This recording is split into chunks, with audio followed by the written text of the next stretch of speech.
Now we have Mr. Jay Jordan. Jay just drove over from Florence, where they're having another Tea Party rally there today. Jay is 31, was born and raised in Florence, and is a graduate of the College of Charleston and Charleston Law School. Welcome, Jay.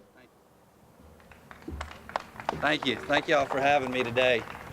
I appreciate the opportunity to be with you, and I'm always excited when I get to speak to a group like this because you get it, you recognize it.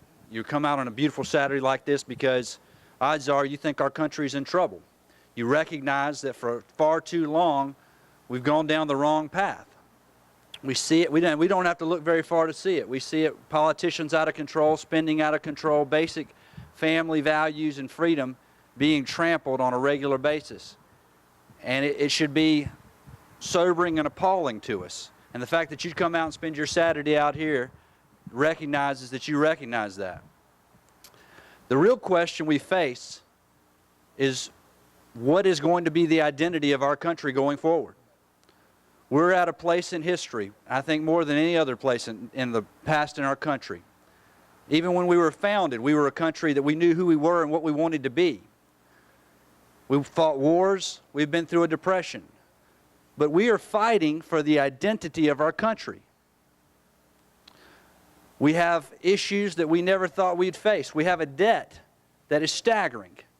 15+ trillion, headed towards $16 trillion in debt, increasing at a rate of $3.96 billion a day. That is unbelievable, unimaginable. We have, what does it say about the state of our country when we've cheapened the service that our men and women give to our military? That on the same week when we're cutting benefits to our veterans, we're spending $750,000 on a soccer field for detainees in Guantanamo Bay. These are things that are shocking and appalling. There ought to be thousands of people here with us today.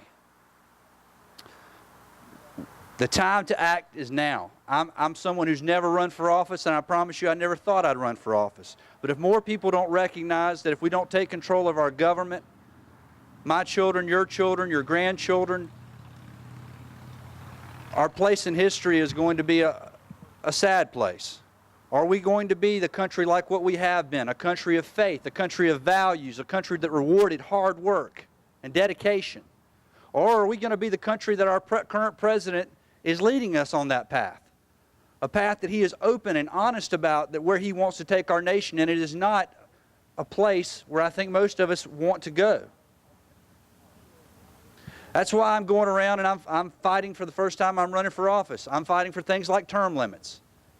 I'm saying that there's a correlation, there's a connection between the longer someone serves in office and the more career politicians you elect, the more spending they get and the more taxes they raise. I'm saying I'll only run for 6 years because I believe that's the time you should serve. And yes, I use the word serve. It's a service. When our country was founded, it was founded by people that went and served our country in Washington. They were farmers, they were doctors, they were preachers. There were even a few lawyers mixed in there. But they believed in it was a service, and they believed in sacrifice.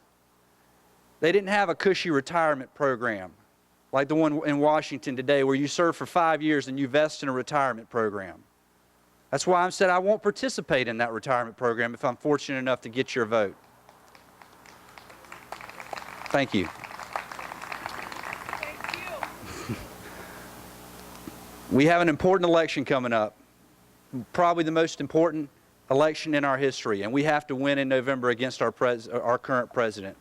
We have an opportunity, and we have many great candidates, and I hope you'll do your job and investigate who's the candidate that is most deserving of the privilege of having your vote.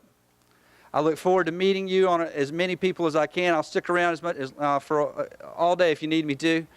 It's important that we as citizens, as voters, take the time to talk to the candidates. Ask them the tough questions and don't let them off the hook. Don't let them walk away if we don't answer your question. Look us in the eye and find the person you believe is most sincere, most genuine, and most equipped to be your leader in Washington, to stand up for what's right and fight against what's wrong. Thank you all for having me. Thank you, Jay.